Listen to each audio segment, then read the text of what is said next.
abaal inan gudo wanaag ii gashe abaal inan gudo wanaag way gudboon tahay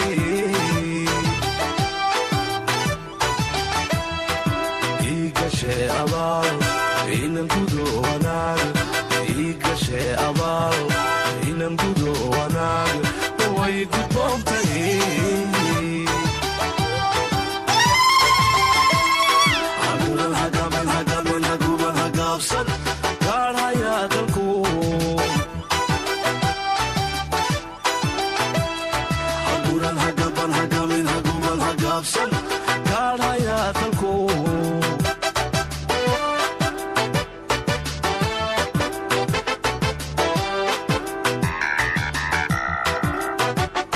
Listen.